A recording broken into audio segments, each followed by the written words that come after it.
avons notre deuxième table ronde de ce matin, intitulée Droit d'auteur, propriété intellectuelle autochtone, le point de vue juridique, animé par Doris Farget. Nous irons jusqu'à 12h15 à peu près là, pour s'en tenir à notre horaire. Doris. Merci Robert. Alors, bonjour à toutes, bonjour à tous. Cette table ronde est présent Georges Azaria, Elisabeth Patterson et Constantia Kutuki. Alors, je vais commencer par les présenter, leur donner 15 minutes de parole à chacun et puis s'en suivra une période de questions. Alors, Georges Azaria, qui sera notre premier intervenant, est directeur de l'école d'art de l'Université Laval et avant ça a été pendant 16 ans professeur de propriété intellectuelle et de méthodologie à la faculté de droit de l'Université Laval. Elisabeth Patterson est avocate et associée au cabinet Dion Schultz, qui travaille à Montréal sur des dossiers en lien avec les gouvernements et les nations autochtones et les communautés autochtones, donc sur un large éventail de sujets en lien avec le droit autochtone. Et Constantia Kutuki est professeure à la faculté de droit de l'Université de Montréal et elle est également directrice de l'Institut Nomomente. Alors, sans plus tarder, je cède la parole à Georges Azaria pour sa présentation intitulée « Les écueils de la protection du droit d'auteur ».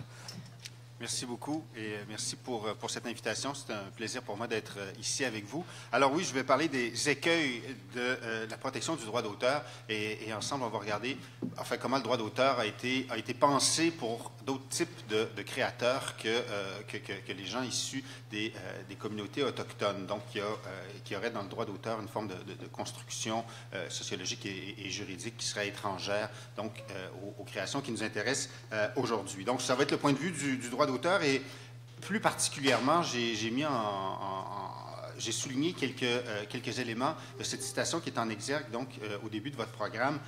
Ce qui va m'intéresser donc dans les 15 prochaines minutes, c'est de parler en fait du droit de conserver. Donc, est-ce qu'il y a vraiment un droit de conserver et de protéger? Donc, je vais mettre l'accent sur la protection. Donc, est-ce que ça existe, ce droit de protection, en tout cas dans le droit d'auteur canadien notamment, en m'attardant notamment aux productions passées, donc manifestations passées, ce qui, en principe, ne serait plus protégé par le droit d'auteur. On le verra dans un instant parce que ça serait dans le domaine public. Qu'est-ce qu'on fait donc avec ces œuvres du passé? Les créations présentes aussi, on s'arrêtera là-dessus. Et j'ai été un peu inspiré parce que j'ai entendu hier, j'ai rajouté quelques diapositives pour parler de certaines créations présentes et voir dans quelle mesure il peut y avoir de l'appropriation de ces création-là. Et on atterrit en fait dans le domaine de création qui est celui que j'ai souligné également, donc artisanat, dessin, modèle, art visuel, littérature, création de spectacles, etc. Donc, c'est le cadre général de cette présentation avec comme sous-question d'abord celle de savoir si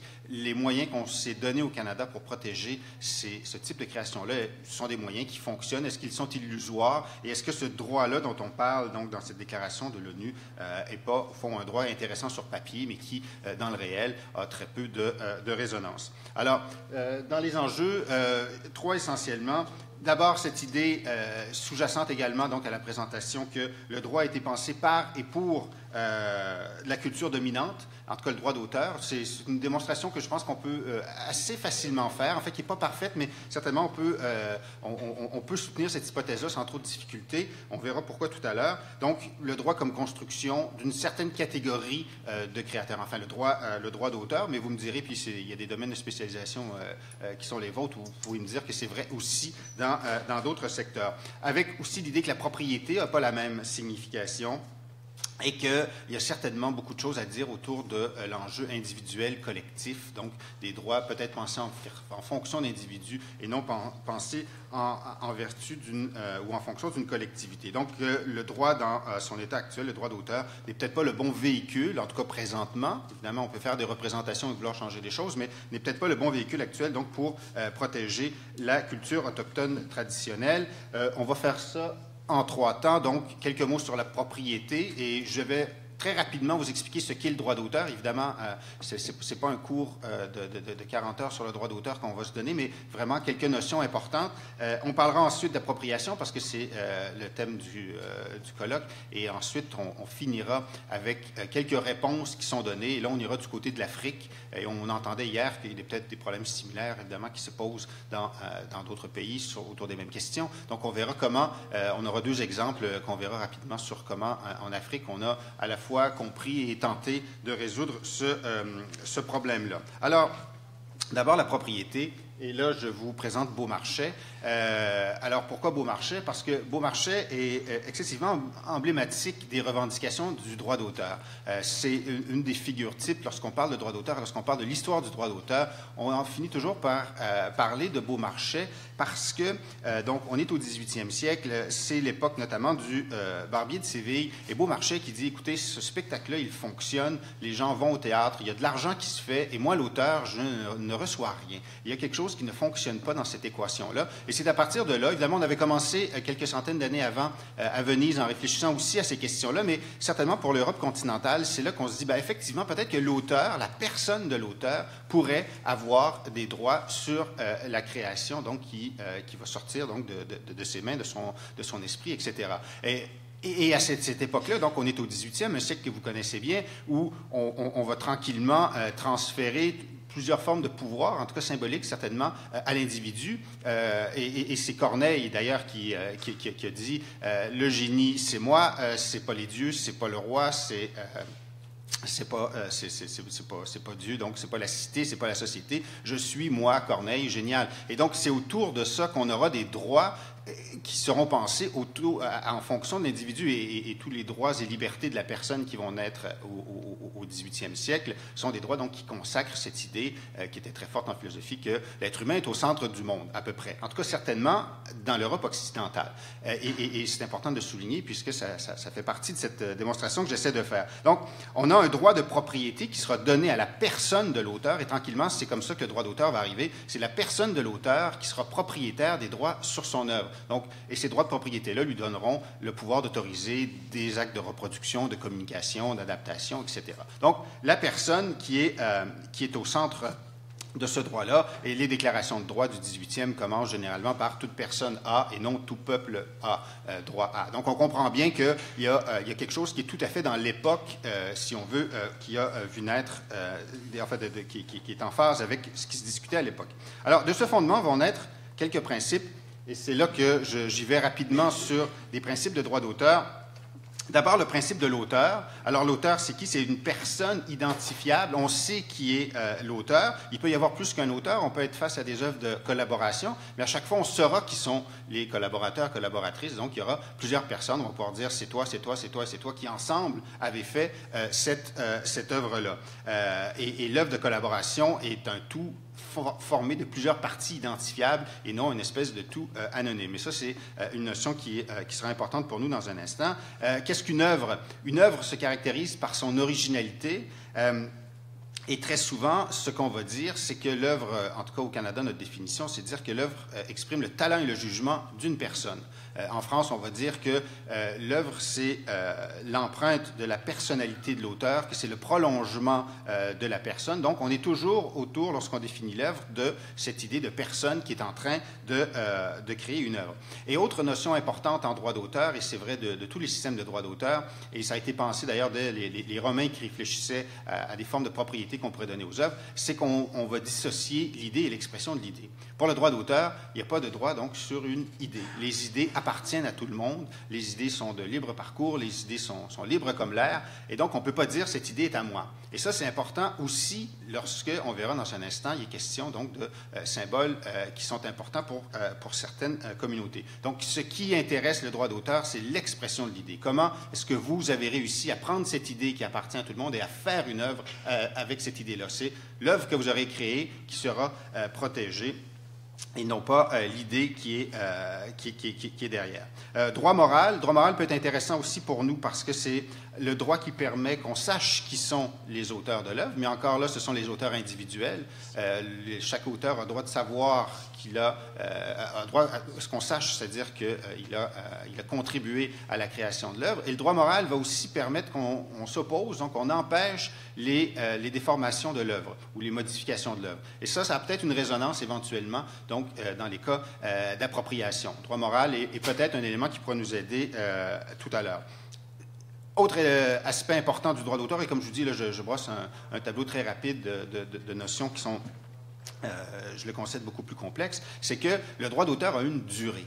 Alors, c'est une forme étrange de propriété, parce que c'est une forme de propriété qui s'éteint dans le temps. Au Canada, la durée est 50 ans après le décès de l'auteur, ou en tout cas du dernier co-auteur survivant, si c'est une œuvre de collaboration. La durée est de 70 ans dans la majorité des pays ailleurs au monde, et certainement en Europe, mais elle est de 50 ans au Canada. Donc, 50 ans après la mort de l'auteur, l'œuvre n'appartient plus à personne. L'œuvre est dans le domaine public, c'est-à-dire qu'il n'y a plus de propriété attachée à l'œuvre.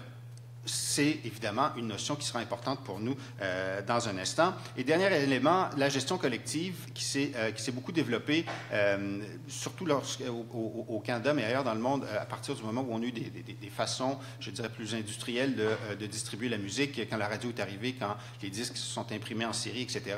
Les auteurs se sont réunis autour de sociétés de gestion collective pour qu'on puisse ensemble gérer leurs droits. Alors, la gestion collective est aussi un instrument qui peut éventuellement faire partie de notre réflexion, mais la gestion collective, c'est quand même des auteurs individuels qui sont membres de cette société-là, et la société va gérer leurs droits. Donc, c'est une forme collective, mais qui est d'abord rattachée à des personnes qui vont devenir membres de ces sociétés-là.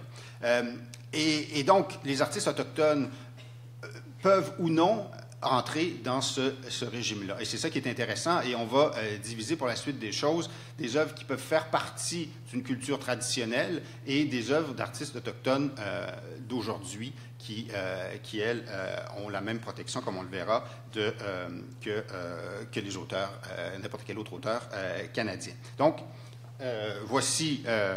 pas pris au hasard, mais disons presque un totem qui vient qui est installé à Stanley Park, donc à Vancouver. Et pourquoi ce totem-là, en supposant que les auteurs de ce totem-là sont décédés depuis longtemps, et là c'est une supposition que je fais sans trop avoir vérifié, mais en supposant ça, pourquoi est-ce que ce totem-là ne pourrait pas être protégé par le droit d'auteur? D'abord parce qu'on ne sait pas c'est qui l'auteur, en supposant qu'on ne sache pas qui est l'auteur, anonyme, inconnu, etc.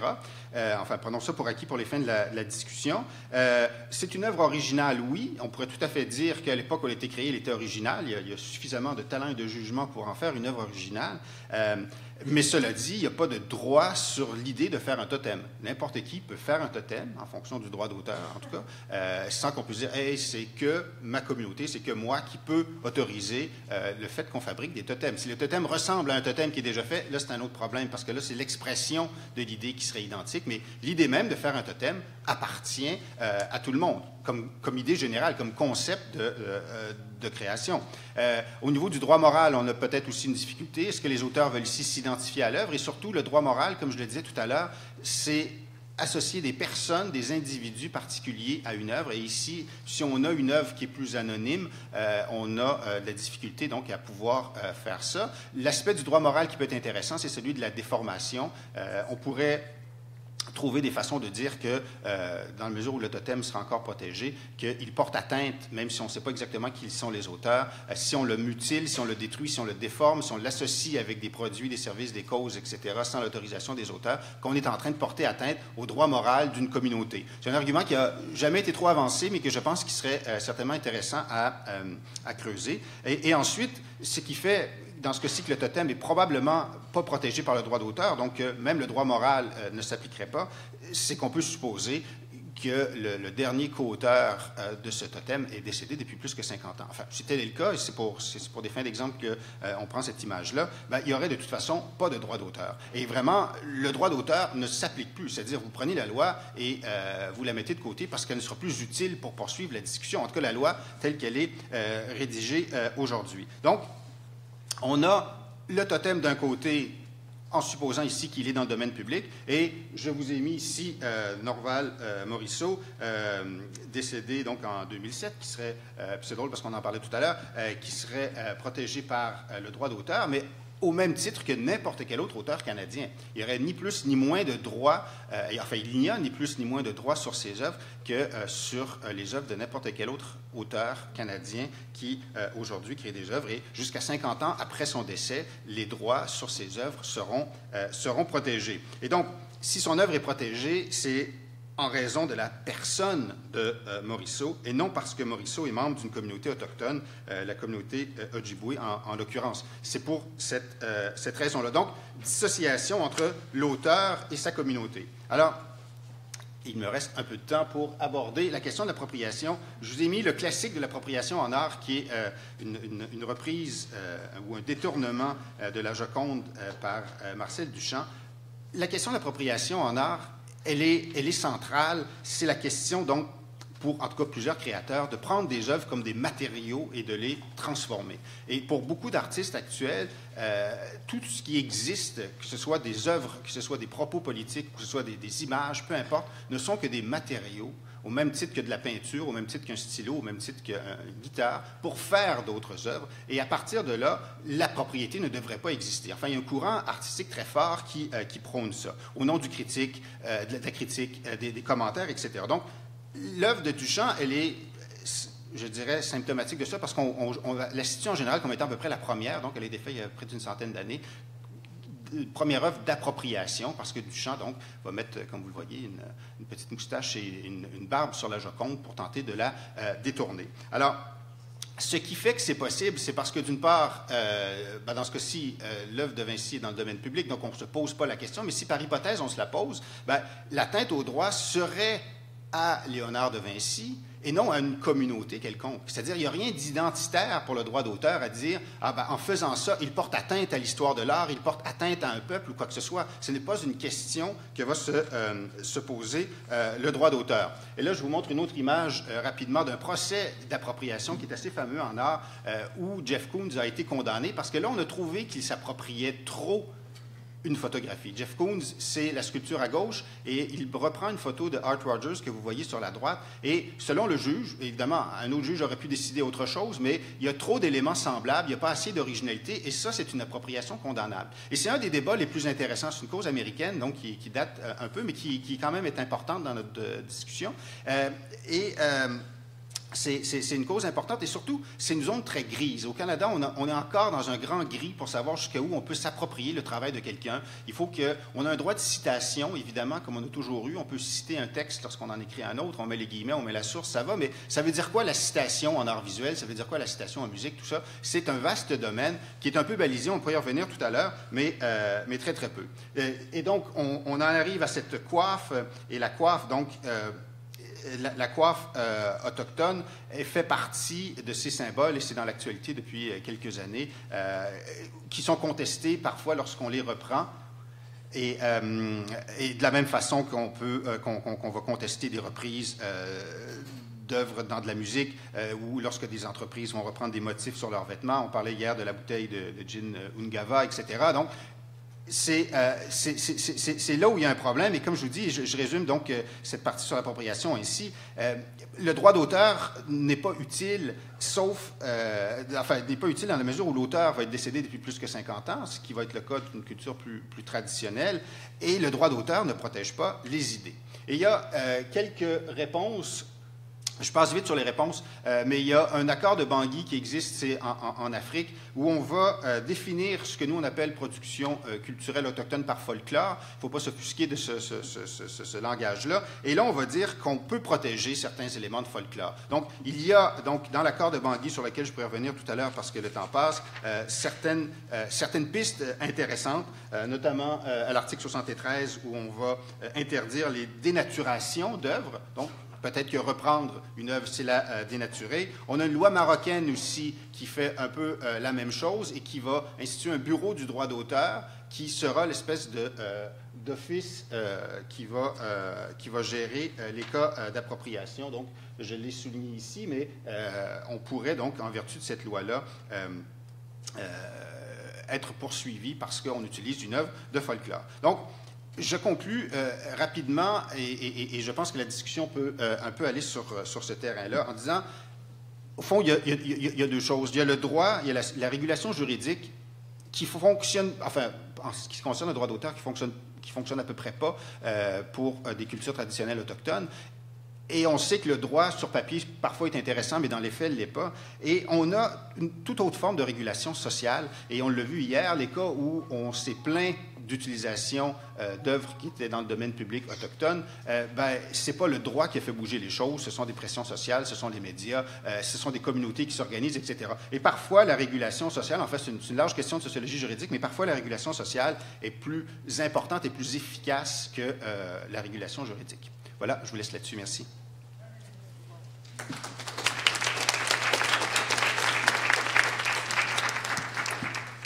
Merci beaucoup, Monsieur Azaria. Je passe tout de suite la parole à Elisabeth Patterson pour sa présentation intitulée « Les défis de la protection de la culture autochtone en droit canadien et certaines pistes de solutions ».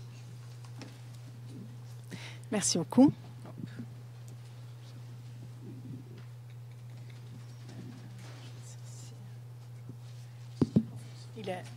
Oui, c'est bon. Merci beaucoup. Le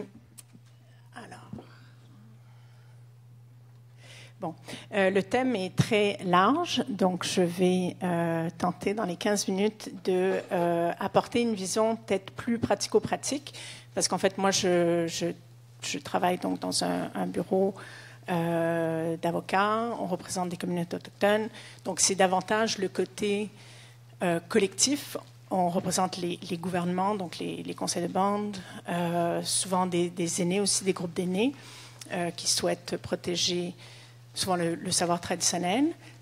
Donc c'est moins une perspective individuelle, mais plus collective.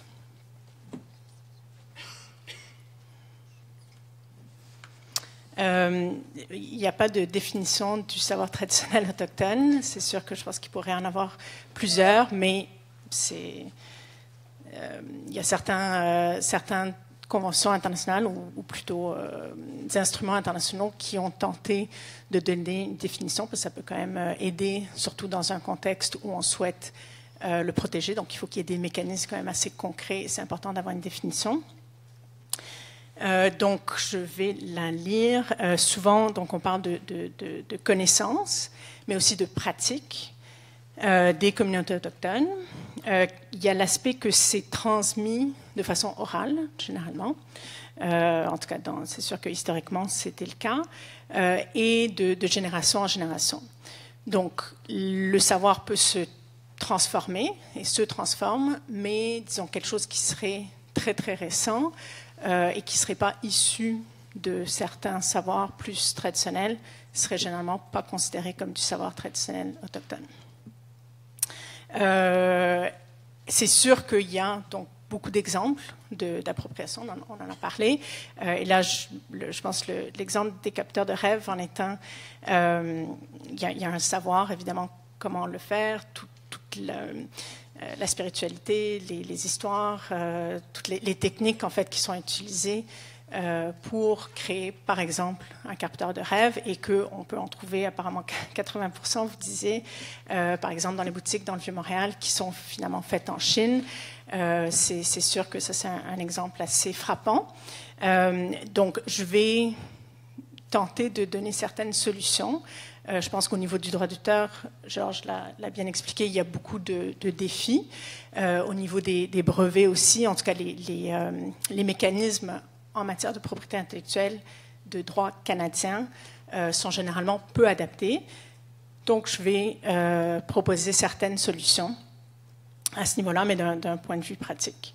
Un autre exemple, puis ça a rapport avec le droit d'auteur, il y a eu tout un conflit qui n'est pas résolu par rapport à un professeur de l'Université du Nouveau-Brunswick qui avait enregistré des aînés malécites dans les années 70 et finalement lui avait le droit d'auteur parce que malgré le fait que les histoires et même les paroles finalement ça venait des aînés, c'était vraiment l'expression donc et la fixation finalement de ces paroles-là sur les enregistrements et donc c'est le professeur de l'université qui avait le droit d'auteur et récemment, en fait, il ne souhaitait pas transférer le droit d'auteur. En tout cas, c'est une longue histoire, mais ça, c'est un autre exemple finalement d'appropriation et où on peut voir que le droit n'était pas du bord finalement des personnes à qui ça appartenait. Je pense que n'importe qui, d'un point de vue peut-être plus intuitif, se dirait que ça appartenait aux aînés. Or, du côté juridique, dans la loi, ça appartenait aux professeurs de l'université qui ne souhaitaient pas transférer son droit d'auteur aux communautés. Bon, ça c'est quelques exemples. Donc, je vais parler un petit peu du droit canadien, très rapidement. Un peu du concept de droits ancestraux. Vous êtes peut-être au courant, là, donc, que les peuples autochtones ont des droits ancestraux protégés par la Constitution canadienne. Et à quel point est-ce que, finalement, ça serait une solution pour protéger la culture ou les cultures autochtones et le savoir autochtone.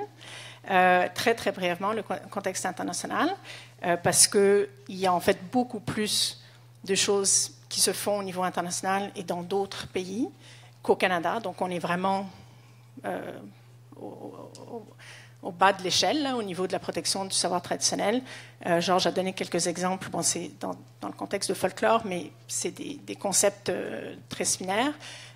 Au Canada, finalement, on a vraiment presque rien ou rien par rapport à la protection du savoir traditionnel.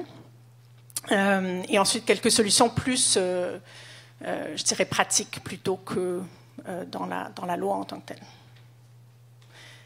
telle. Donc, généralement, quand on parle de propriété intellectuelle, ça inclut les droits d'auteur, les brevets, les marques de commerce ou marques de certification, et ensuite d'autres choses un peu moins connues, appellation d'origine, dessin industriel. Je vais passer rapidement. Et même pour le droit d'auteur, je vais pouvoir sauter, je pense, cette diapo, puisque je pense, oui, Georges a pas mal abordé la question. Par rapport au brevet, il y a plusieurs obstacles au niveau du brevet. On pourrait penser que si on pense à, admettons, un kayak, bon, qui est une création inuit, est-ce qu'on ne pourrait pas finalement protéger le kayak avec un brevet? Mais en fait, il y a des obstacles là-dessus parce qu'il faut que ça soit nouveau. Or, évidemment, ça fait plusieurs années que le kayak est inventé, donc il n'y aurait pas cette possibilité-là. C'est le cas pour, un peu par définition, un savoir traditionnel, c'est souvent pas nouveau, donc il y a cet obstacle-là. C'est aussi une protection qui est de courte durée, seulement 20 ans.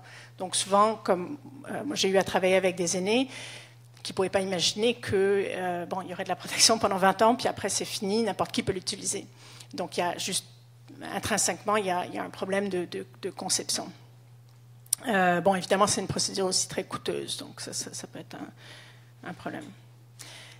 Au niveau des marques de commerce, ça peut être intéressant et en fait, il y a beaucoup de communautés qui commencent en fait à utiliser les marques de commerce ou les marques officielles pour protéger leur culture ou l'appropriation finalement de noms ou de logos autochtones.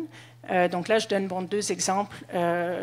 L'Assemblée des Premières Nations a son logo qui est enregistré comme marque de commerce. Et la marque officielle, ça offre une protection plus large pour les gouvernements. Donc, certaines communautés qui auraient peur qu'on utilise finalement le logo de leur communauté ou le nom de leur communauté, c'est une façon quand même de protéger. Si on pense il y a quand même pas mal de produits qui vont utiliser des noms autochtones, disons Innu, Abénaki, ou différentes communautés. C'est pas infaillible comme protection, mais ça peut être une façon de marquer un peu le territoire aussi pour faire prendre conscience finalement que pas n'importe qui peut utiliser le nom à leur propre fin. Les marques de certification, ça c'est quelque chose qui, je pense, pourrait être utilisé beaucoup plus, notamment pour l'artisanat. Et puis je ne sais pas si c'est quelque chose que peut-être vous avez regardé.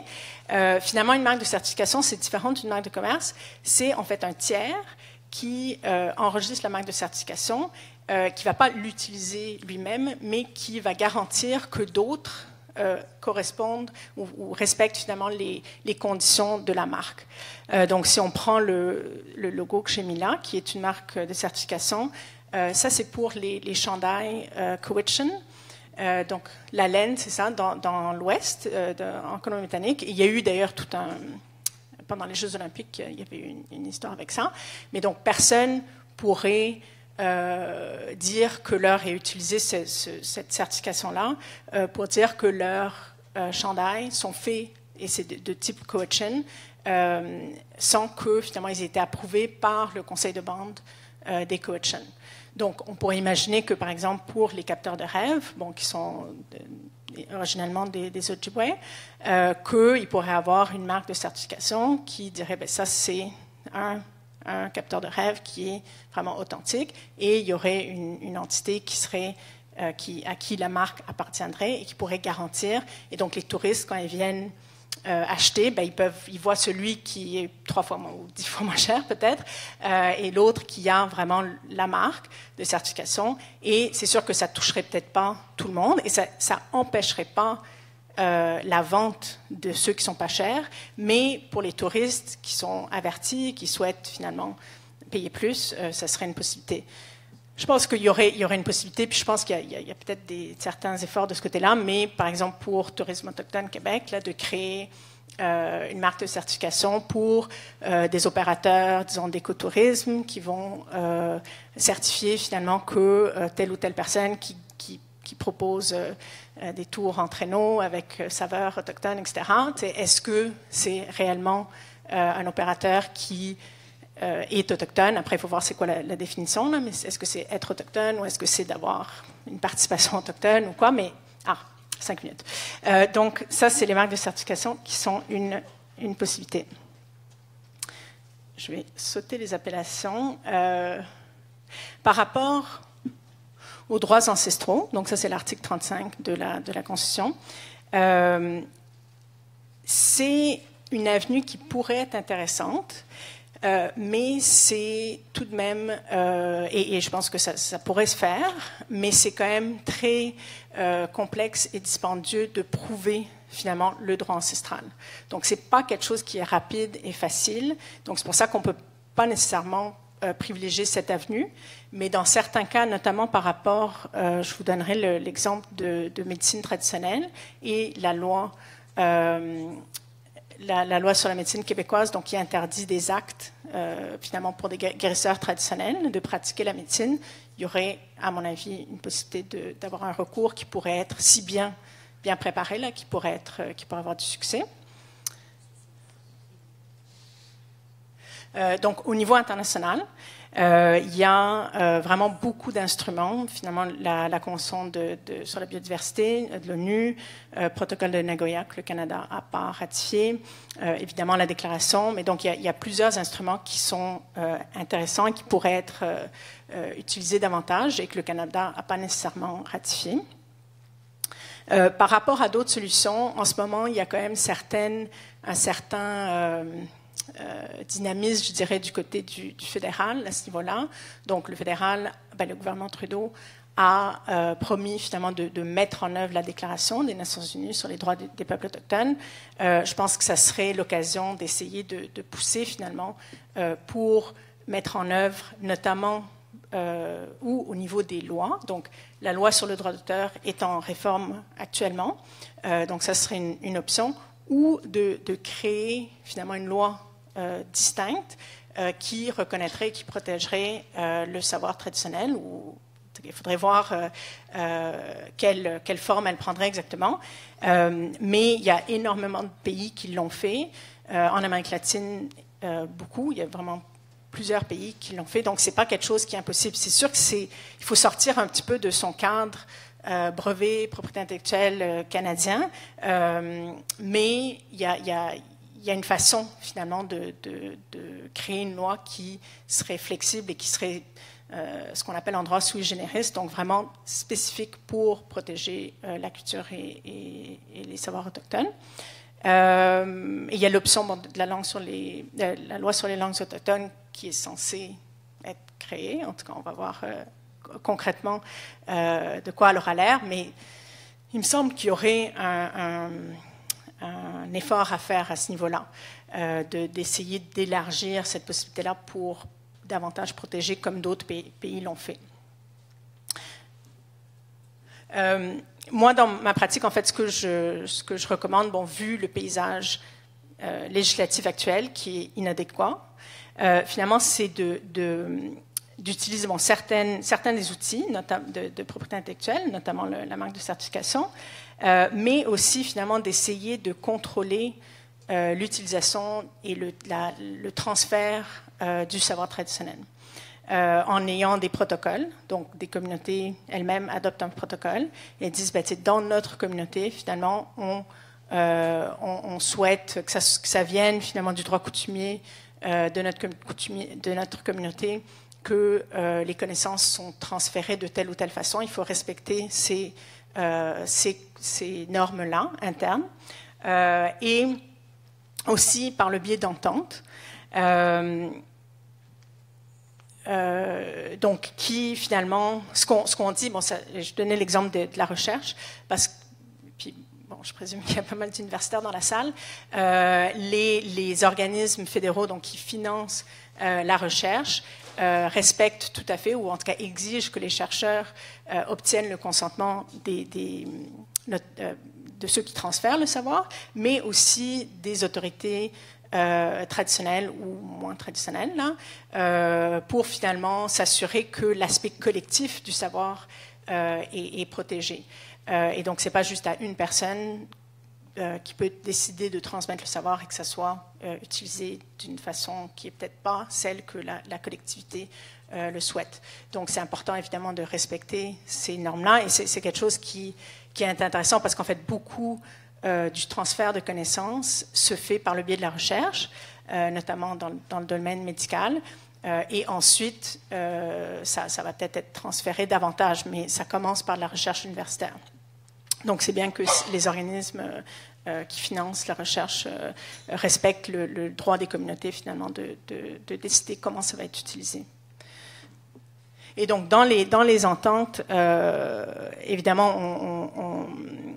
on parle du consentement de l'individu, mais aussi de la collectivité et d'avoir des mécanismes davantage collectifs pour décider de comment l'information va être utilisée, que ce soit à des fins commerciales ou pas commerciales, par exemple. Et souvent, les aînés sont contre, que ce soit utilisé commercialement, qu'il y ait des bénéfices qui reviennent aux communautés, qu'il y ait certaines règles, certaines normes, si certaines choses sont davantage sacrées, finalement, et que ça ne doit pas être transféré à certaines personnes. Et donc, on met tout ça par écrit. Parce que l'écrit, c'est comment notre société est régie, bien pour s'assurer que ça soit respecté. Parce que parfois, on travaille avec plus la confiance, mais dans nos sociétés, l'écrit est utile et parfois les poursuites peuvent l'être aussi. Ça peut encourager certaines personnes à respecter la parole donnée. Donc ça, c'est une solution finalement à court terme. Une solution plus à long terme, ça serait, à mon avis, des changements législatifs et j'espère que ça pourra être fait quand même dans un avenir assez proche, finalement, pour que le Canada respecte davantage la protection de la culture, comme d'autres pays l'ont fait. Merci.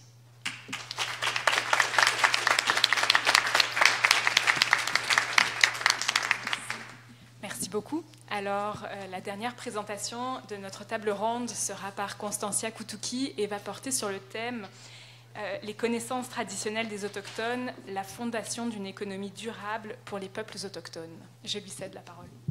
Merci. Ça marche-tu? Oui. Pas de problème. Donc, je ne sais pas si ça fonctionne ou non. Oui? OK. Oh, voilà, là, je l'entends. OK. Donc, moi, je veux parler un peu le lien entre les connaissances traditionnelles des Autochtones puis l'économie autochtone. Donc, le développement économique des communautés puis les nations autochtones. Puis, on entend parler beaucoup de ça dernièrement parce que les communautés autochtones ont réussi de faire quelque chose que les experts, puis le gouvernement, puis tous ces gens-là ont dit que c'était impossible à faire. Et ça, c'est de créer une économie qui est très, très forte, très solide, puis ça a eu une croissance vraiment phénoménale dans les dernières 10-15 ans. Donc, si on regarde en 2011, on était là, on parle de juste l'économie autochtone, là, dans les communautés autochtones, par les gens autochtones. On était à 32 milliards de dollars que les communautés autochtones ont ajouté à l'économie canadienne. Juste 5 ans plus tard, on était rendu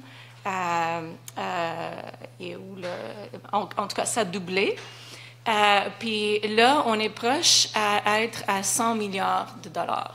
Donc, c'est pas rien. C'est quand même, si tu penses à les obstacles que les communautés autochtones font face, auxquels ils font face chaque jour, si on pense à tous les autres problèmes il faut résoudre, si on pense à l'encadrement gouvernemental où il faut vraiment qu'ils sont capables de sortir de là pour faire ce qu'ils veulent faire, parce que ce n'est pas facile. Si tu penses à tout ça, c'est quand même extraordinaire. Puis aussi, si tu penses à la population, le pourcentage qui est autochtone au Canada par rapport à le mainstream, si on peut appeler ça comme ça. Aussi, si tu penses au fait que le gouvernement fédéral, le budget qu'ils ont pour les activités autochtones, on parle de le budget global pour tous les programmes sociaux, tout, il y a juste 2% de ce budget-là qui va à le développement économique. Donc, imaginez-vous, si on avait un peu plus de ce budget-là qui allait pour les activités de développement économique, qu'est-ce que les communautés auraient pu faire? Il y a deux choses qui ressortent aussi quand on regarde les chiffres par rapport à l'économie, les connaissances traditionnelles, puis les nations autochtones au Canada.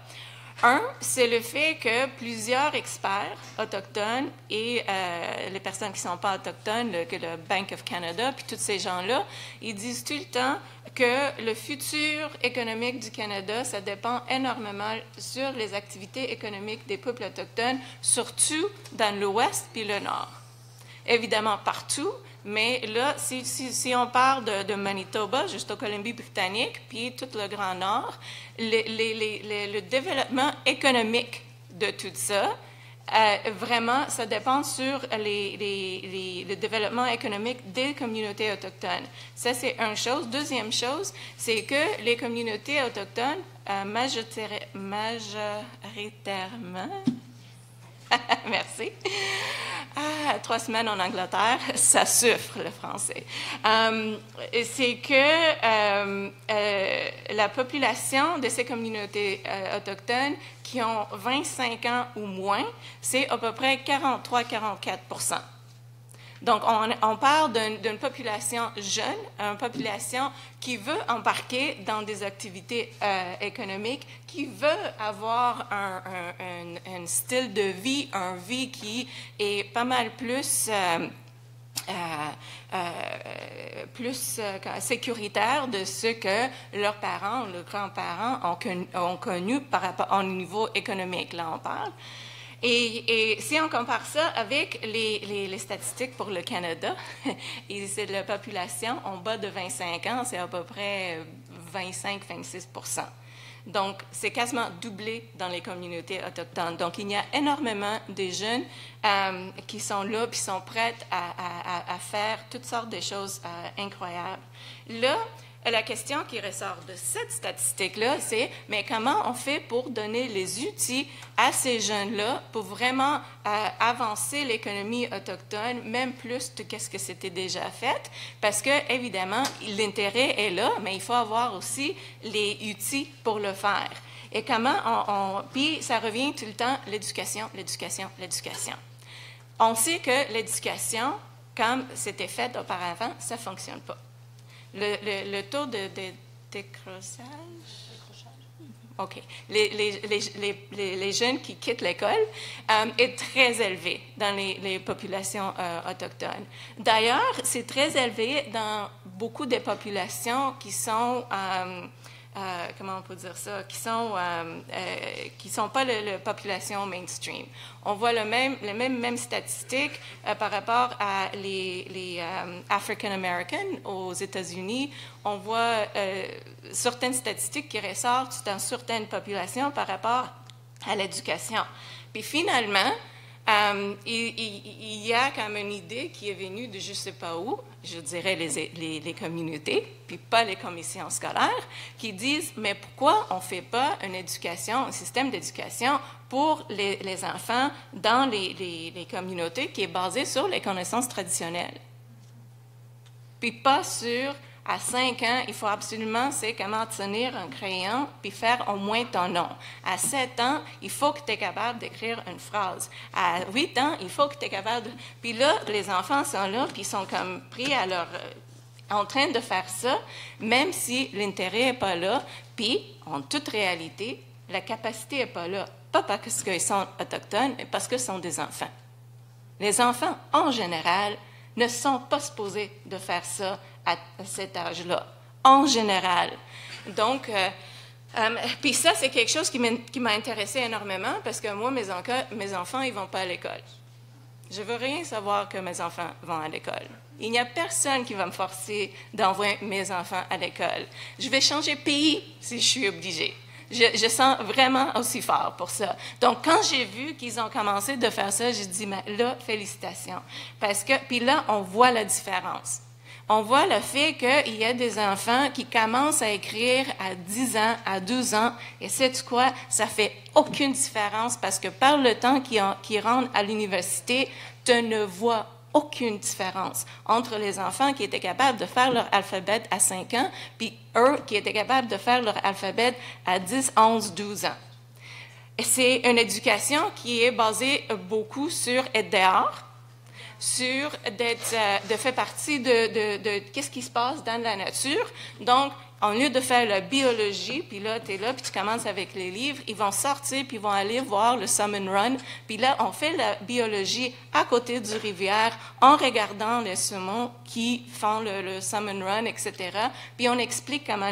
Là, c'est comme les enfants, ils sont capables de prendre ces connaissances puis les garder, si tu veux. Donc, quand ils ferment le livre, c'est pas comme la connaissance part aussi, qui est le cas souvent avec le système d'éducation normal.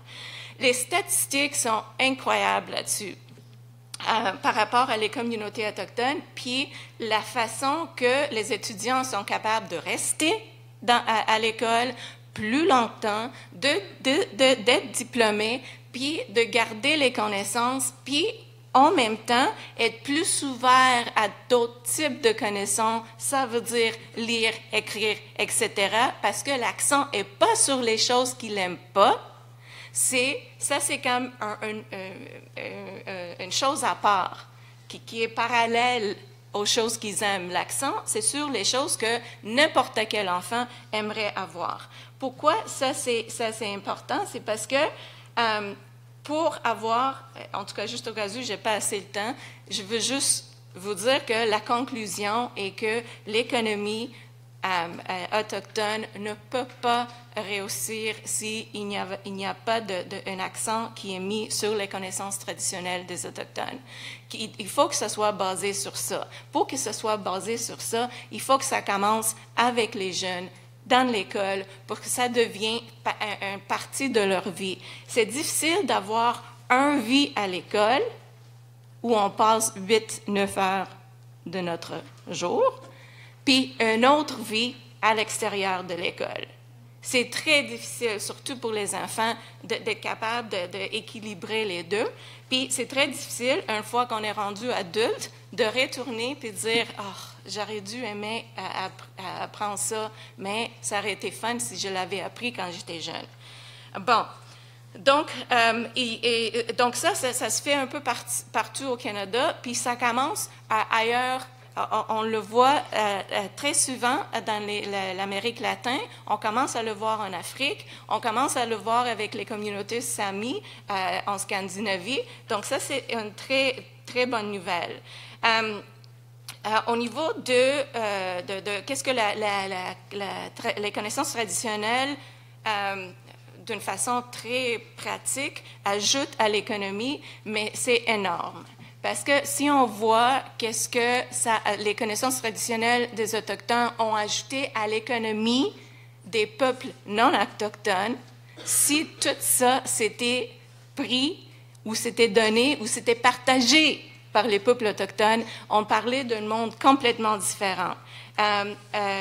Il y a toutes sortes de gens qui vont dire que la connaissance traditionnelle des Autochtones ne vaut pas grand-chose au bout de la ligne, c'est de old wives' tale, etc., etc. Puis là, ils vont tourner de bord, puis ils vont prendre un brevet sur quelque chose qui est carrément la connaissance traditionnelle des Autochtones. Ils vont baser leur œuvre sur les œuvres qui sont carrément autochtones, mais ils vont faire toutes sortes d'argent là-dessus. Mais c'est comme, une fois qu'on a eu un brevet là-dessus, ça, c'est scientifique. Ça, c'est quelque chose qu'on peut mettre sur le marché. Si on n'a pas un brevet là-dessus, mais ça, c'est juste common knowledge qui marche pas pour moi. Parce que au bout de la ligne, c'est très difficile de séparer les deux si on est très honnête par rapport à comment ça fonctionne. C'est vrai que pour avoir un brevet, tu devrais probablement prendre une molécule d'une plante, puis prendre cette molécule-là, puis faire un médicament avec. Ça, c'est très facile d'avoir pas très facile, mais assez facile d'avoir un brevet là-dessus. Mais là, qu'est-ce qui se passe? Pour avoir cette molécule, il faut les essais. Il faut énormément des essais. Tu peux pas... Si tu juste commences à marcher, là, puis tu dis, je vais prendre ça, puis je vais espérer qu'il y a une molécule là-dedans qui va qui est capable de guérir des maux de tête. Tu vas être là pour longtemps, très longtemps, parce qu'il y en a des plantes, puis il y en a des molécules, puis il faut faire des essais, puis ça coûte énormément cher. Si tu vas à quelqu'un, puis tu dis, écoute, quand tu as mal de tête, là, tu fais quoi? Puis la personne a dit, mais on prend ça, puis on mélange avec ça, puis on fait un thé. Bon. Tu prends ça, tu prends cette affaire, tu testes juste ces deux affaires-là, tu sors les molécules que tu as besoin, tu fais ton pilule, puis voilà. Ça vient de sauver des millions de dollars, juste sur les essais. Mais cette connaissance-là, les gens disent, mais ça n'a pas de valeur. Mais oui, ça a de valeur. Ça vient de te sauver des millions de dollars. Donc, pourquoi ces gens-là ne peuvent pas avoir un parti de ce prix que tu aurais payé pour faire des essais juste au hasard? Ça, c'est une chose. La deuxième chose, et il faut vraiment repenser les brevets, etc., parce que on a cette idée qu'il faut que ça fonctionne une certaine affaire. Puis là, quelqu'un va dire, ouais, je t'avais dit que tu prends cette plante-là, puis tu prends ça, tu fais un mélange, tu prends un thé, puis ça devrait marcher. Mais tu retournes, puis tu me dis, ça ne marche pas. Mais ça ne marche pas parce que tu n'as pas chanté. Puis là, la personne va te regarder et dire, voyons donc, comment ça, je n'ai pas chanté? Il dit, le truc pharmaceutique, si tu veux, dans la plante, ça ne s'active pas si tu ne chantes pas d'une telle façon. Puis ils ont fait des essais. Puis il y a quelque chose dans la chante qui fait en sorte que ça active des hormones ou une certaine chimie dans le corps de la personne qui fait en sorte que ça active les molécules dans la plante, qui fait en sorte que ça marche. Donc, ton pilule-là, ça ne marche pas s'il n'y a pas quelqu'un qui fait une chante d'une certaine façon.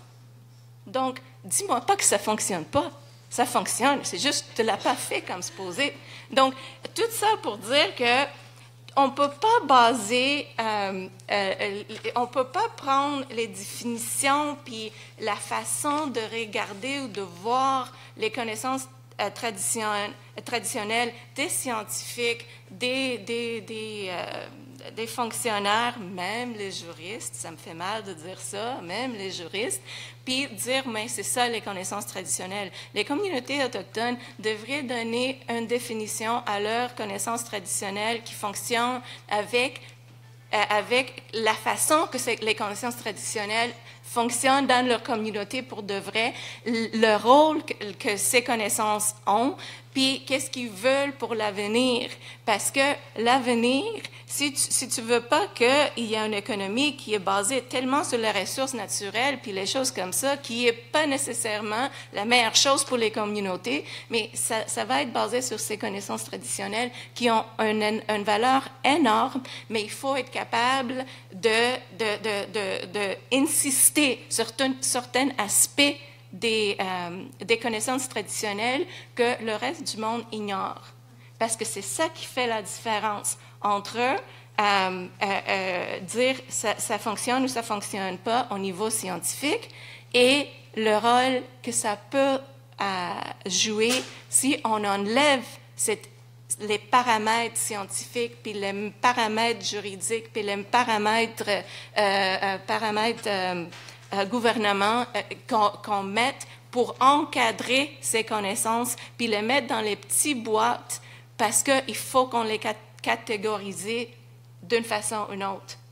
Si quelque chose ne peut pas se faire catégoriser de la façon que quelqu'un essaie d'imposer aux communautés, mais les communautés devraient dire non, on ne l'accepte pas. C'est tout.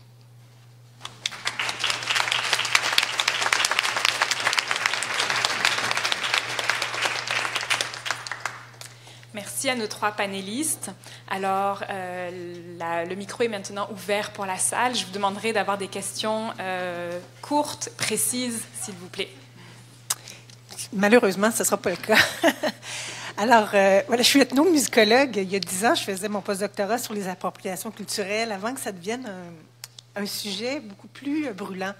Et j'ai travaillé principalement sur les recommandations de l'Organisation mondiale de la propriété intellectuelle. En allant faire des enregistrements musicaux, moi j'ai travaillé à l'île Rodrigue, à un moment donné, il fallait savoir quel chant appartenait à qui, parce qu'on avait ce désir d'un retour. Et c'était très difficile d'attribuer les propriétés de tel ou tel chant, parce que plusieurs personnes se considéraient comme étant l'auteur, hein, parce qu'il suffisait d'avoir changé un mot dans un chant ou d'avoir changé une phrase musicale pour s'approprier ce chant et se déclarer propriétaire. Ce que j'ai trouvé difficile, ce qui m'interpellait dans les discours internationaux, c'est-à-dire de l'UNESCO, dans les écrits, dans les documents de l'UNESCO, de l'Organisation mondiale de la propriété intellectuelle, et ce que vous avez dit, il mettait de l'avant l'idée que ce qui est traditionnel était détenu collectivement. Vous l'avez dit. Et en fait, ce que les recherches démontrent, c'est que toutes les sociétés dans le monde ont des modes, des règles de transmission des savoirs qui ne sont pas collectives. Des objets, des artefacts, des symboles, des chants appartiennent à des individus, à des familles, à des clans, à des villages, mais tout le monde ne peut pas en disposer. Et qu'une communauté ou qu'une société, donc qu'on octroie des droits de propriété collective à des États africains sur leur patrimoine ou à des communautés sur leur patrimoine, peut aussi aller en l'encontre de ces modalités de transfert de savoir qui, au fond, étaient... et ça peut être un projet politique absolument valable, qu'une société décide de collectiviser ses savoirs. Mais je trouvais que la question des appropriations culturelles se posait sur une dimension qu'on connaissait très peu en tant que chercheur, c'est-à-dire la propriété individuelle ou limitée qui existe donc dans les sociétés qu'on dit traditionnelles. Et donc, il n'existe pas une société occidentale basée sur une propriété privée, individuelle, et une espèce de société traditionnelle, un petit peu, une espèce de vue de l'esprit où tout serait collectif. Donc voilà, moi, c'était ma préoccupation en tant que chercheur. Je sais qu'ici, aujourd'hui, on est plus dans des modes de trouver des solutions pour protéger, et je le comprends très bien. Mais moi, je restais avec cette idée-là cette idée que le savoir est collectif, ça continue de coincer dans mon esprit. Voilà, c'était comme plus un commentaire. Et alors, je vous laisse.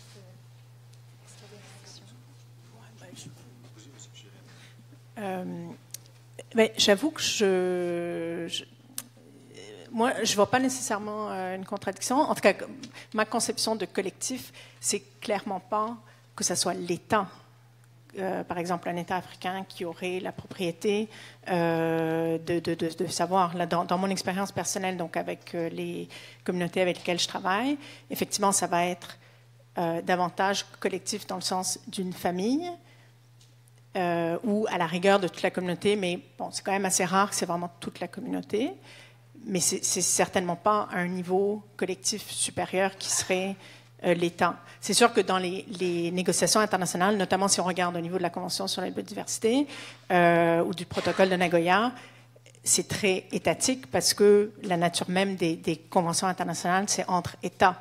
Et les communautés autochtones qui participaient à ces négociations-là s'opposaient à l'idée que c'était, admettons, l'État du Brésil qui allait être propriétaire de certains savoirs qui allaient être associés à des ressources génétiques, par exemple. Ils disaient, ben non, c'est notre communauté. Donc, je ne suis pas sûre s'il y a vraiment une contradiction. En tout cas, moi, j'ai l'impression que collectif, ça peut être à un niveau beaucoup plus micro. Mais j'opposais collectif micro à individuel. Que ce n'est pas une personne, admettons, et ça peut arriver, là, une personne qui va décider de transmettre certains savoirs, que ce soit au niveau culturel, admettons des chansons, à un artiste. Moi, je sais que quand j'étais étudiante à la clinique juridique du Centre d'amitié autochtone, ça avait eu lieu. Là. Finalement, c'était certaines personnes qui avaient transmis du savoir et la communauté n'était pas, une communauté inuite, là, était choquée finalement par ce qui s'était passé. Mais donc, en tout cas, pour moi, le collectif, ça voulait dire, et peut-être c'est une bonne clarification, là, c'est un collectif micro, donc au niveau de la famille, au niveau peut-être du clan, donc plus un regroupement de famille, ou de la communauté. Admettons, moi je travaille beaucoup avec les CRI, ce serait la communauté locale et non, puis là parfois il y a une tension là, entre le gouvernement régional, c'est tous les CRI finalement versus une communauté, puis parfois le savoir, en tout cas ça peut créer un peu des tensions, mais c'est certainement pas un niveau plus élevé qui serait étatique de tout l'État, que ce soit québécois ou canadien par exemple.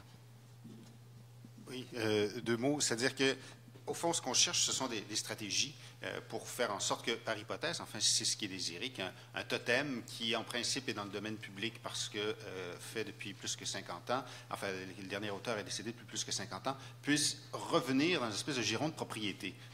En résumé, c'est ça le défi. Il est dans le domaine public et on veut le ramener. Alors, à partir de là, ce ne sont que des stratégies pour y arriver. Alors, et je pense, puis la question est intéressante pour ça, en fait, je pense d'abord que le droit d'auteur a été pensé sur une base individuelle. Ça, pour moi, c'est assez clair. En tout cas, les droits sont donnés à des individus. Ça fait qu'à partir de là, il faut penser à un autre modèle. Mais l'intervention est intéressante parce que, oui, on a tendance à faire des raccourcis intellectuels. Oui, on a besoin des anthropologues pour mieux comprendre. Et le défi, pour moi, c'est de trouver des interlocuteurs qui vont nous dire, dans le cas du totem, par hypothèse, il faut penser que celui-ci appartiendrait peut-être à telle communauté de telle façon. Ça, pour moi, c'est évident. Mais ça se fait dans un deuxième temps, une fois qu'il y aura une volonté politique de dire on va remettre de la propriété là où il n'y en a plus. Et c'est là qu'il y a un enjeu, à mon avis, majeur. Une fois que tout le monde ensemble sera arrivé à cette étape-là, oui, il y aura l'autre question qui va se poser, puis là, on pourra faire les nuances, mais on est, je pense, encore très loin de dire qu'on est prêt, en tout cas au Canada, à remettre ce qui est dans le domaine public, à lui donner une forme de propriété quelconque. Il me semble, en tout cas. Mais l'intervention est certainement pertinente. Bonjour, je m'appelle Woody Larivière. Ma question serait peut-être pour Mme Patterson. Je me demanderais qu'est-ce que vous pensez de l'avenue d'utiliser les tribunaux de droit de la personne pour dénoncer certaines situations, par exemple les cas de logo d'équipes sportives qui sont considérées comme offensantes. On a vu qu'il y a quand même eu certains cas où est-ce qu'il y a eu des plaintes devant certains tribunaux des droits de la personne. Je me demandais si vous aviez un avis par rapport à cette avenue-là. Merci.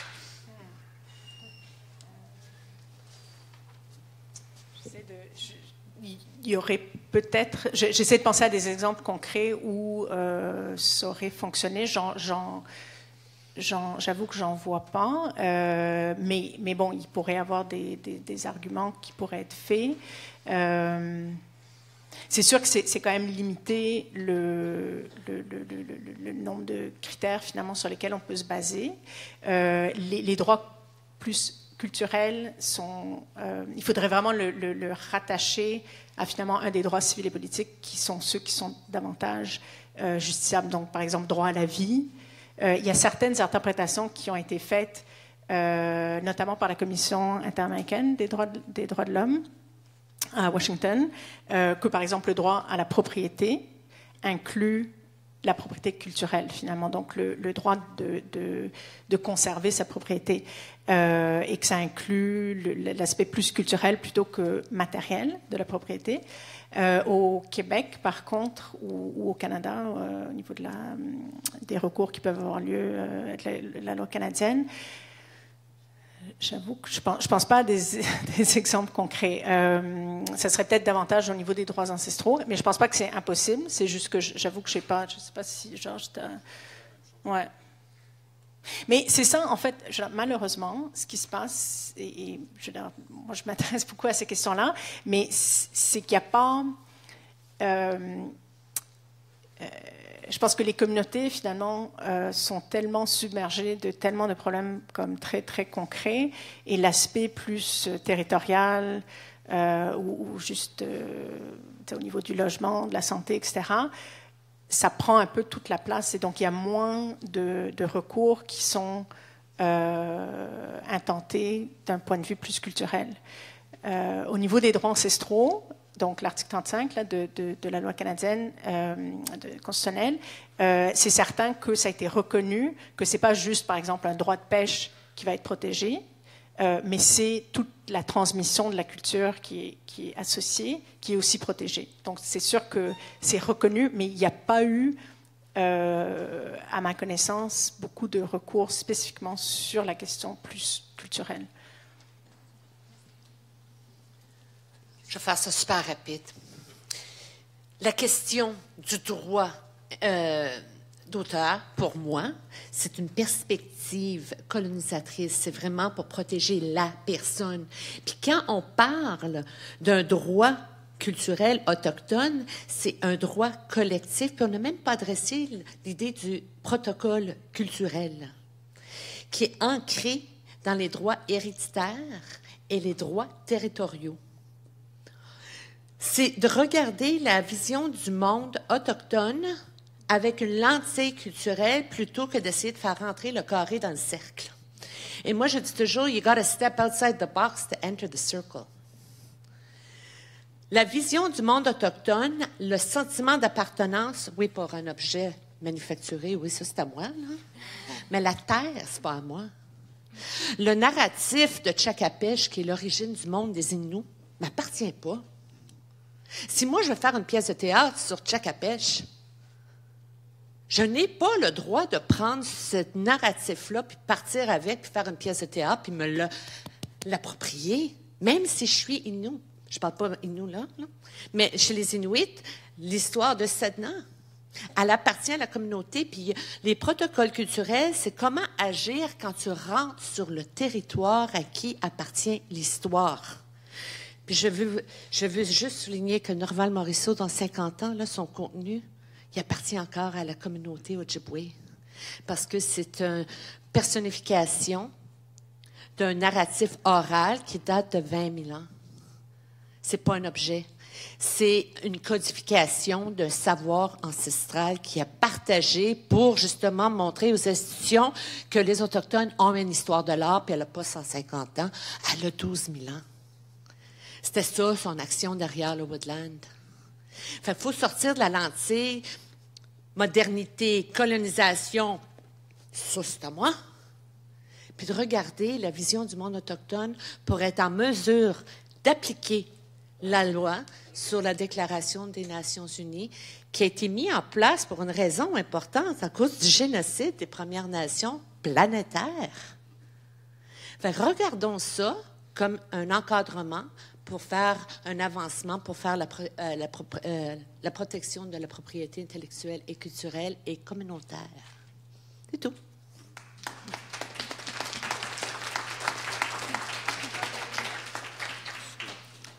Juste un commentaire là-dessus. Tu as exactement raison, évidemment. Puis on peut pousser la loi plus loin qu'on est en train de faire présentement. Je vais reprendre le totem pour une seconde, là, parce que ça m'a dérangé, cet exemple-là. Puis je me suis dit, ben comment ça, Champagne est capable de Champagne peut se faire juste en Champagne, en France, puis si tu fais du champagne ailleurs, il faut que tu l'appelles sparkling wine. Donc, bon, si on n'est pas capable d'arrêter la création de totems ailleurs, au moins, au minimum, on ne les appelle pas des totems. On peut appeler quelque chose d'autre. Tu sais, il y a des petites étapes qu'on est capable de quand même, comme juriste, à faire pour pousser l'enveloppe un petit peu. Je trouve assez souvent, on est là, puis on dit, ben, la loi, c'est la loi, puis on ne peut rien faire. Mais je pense qu'on peut quand même pousser un peu l'enveloppe sur plusieurs aspects, en même temps, faire des arguments que ce modèle d'appropriation ou de la protection de la propriété intellectuelle, évidemment, ne fonctionne pas pour les communautés autochtones. Pas du tout. Donc, d'essayer de les forcer d'entrer là-dedans, ça n'a aucun bon sens. Mais aussi, ça ne fonctionne pas pour nous non plus. C'est pas un bon système pour personne. Donc, c'est comme, quelque part, tu sais, on est capable de faire toutes sortes d'arguments, mais là, le système est là, on ne peut pas s'en sortir tout de suite. On peut quand même pousser certaines choses. Mais en même temps, il ne faut pas comme lâcher l'idée que ce n'est pas un bon système en général, n'est vraiment pas bon pour les peuples autochtones. Donc, il faut vraiment arrêter d'essayer de vendre ça comme quelque chose qui peut protéger la connaissance traditionnelle des Autochtones, parce que dans n'importe quel aspect, ça ne peut pas fonctionner. Au niveau monétaire, des brevets, les communautés autochtones ne peuvent jamais défendre un brevet dans cours. On parle des milliards de dollars des fois. Et au niveau pratique, ça ne marche pas, mais au niveau culturel, social, etc., ça ne fonctionne pas non plus. Mais il y a quand même des choses qu'on peut faire présentement, comme j'ai dit, pour être capable de donner un petit peu plus de pouvoir dans les communautés autochtones face à la propriété intellectuelle. Moi, juste un petit mot, 30 secondes. Je suis d'accord avec tout ça, c'est-à-dire que, pour moi, j'ai dit au départ, le droit est une construction sociale, une construction des dominants. Je veux dire, c'est assez clair. Mais la question qui se pose maintenant, c'est comment est-ce qu'on fait? C'est pour ça que je disais, ce ne sont que des stratégies. On fait comment pour faire en sorte que le totem peut être protégé alors que ça ne rentre pas dans des catégories juridiques? Et c'est là que la réflexion doit se faire. Oui, tout à fait, mais l'étape suivante, c'est celle-là. Je pense que oui, exactement. Il faut mobiliser les bonnes personnes. Non, mais ça pourrait aussi passer par le droit, là. Non, mais on pourrait avoir une loi comme... Les protocoles culturels, ça aiderait beaucoup à ouvrir des fois. Oui. En tout cas, moi je trouve ça un peu quand même désolant que le Canada n'ait rien, finalement, alors que l'Australie, la Nouvelle-Zélande, le Panama, le Pérou, en tout cas, des pays qui ont des communautés autochtones importantes ont des lois en place. Ce n'est pas parfait, ça c'est sûr, mais c'est quand même un début. Alors que nous, rien. Et au niveau international, sérieusement, juste la semaine passée, il y avait une réunion de l'OMPI. Le Canada a encore soutenu les États-Unis. Ils sont ensemble, là, ils ont déposé un document en fait pour empêcher le développement d'un instrument international qui serait obligatoire, un traité, pour que dans les demandes de brevets, s'il y a une origine de savoir traditionnel, que ça soit déclaré et que finalement celui qui demande le brevet, ce serait au niveau international, et à indiquer si le consentement de la communauté a été obtenu, s'il y a finalement des conditions qui ont été mises par les communautés. Le Canada oppose ça. Oui. Et chaque fois, à toutes les réunions, puis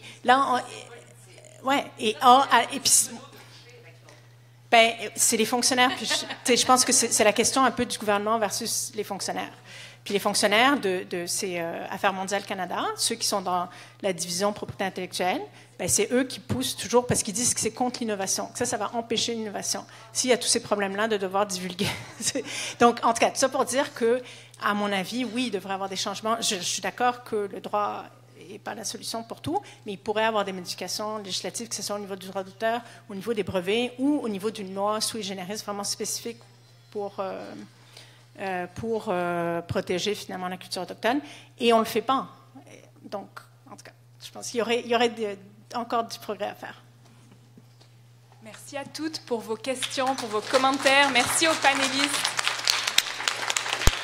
Je cède tout de suite la parole à M. Robert Lanary. Merci.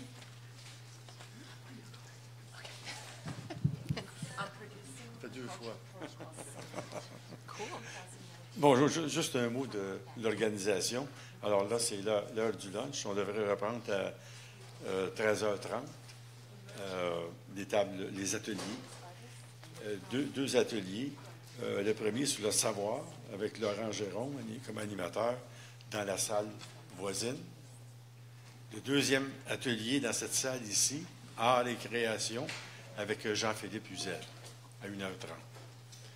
Ça va aller jusqu'à 4h30, 1h, pause café, 1h, et deux autres ateliers à 14h45. Mode et design, avec Edith Anne Pajot dans la salle ici. Donc, 1 et 3 ici, et chef impair dans cette salle. Et le quatrième, tourisme et patrimoine avec Nicolas Hood. Et par après, nous irons en plénière, après ces 4. Pardon? L'atelier 4, c'est à côté. Pardon? Le dîner, oui, le dîner, c'est de l'autre côté, pour ceux qui ont des billets. Puis ceux qui veulent en avoir, il y a encore des billets disponibles. Ceux qui veulent dîner.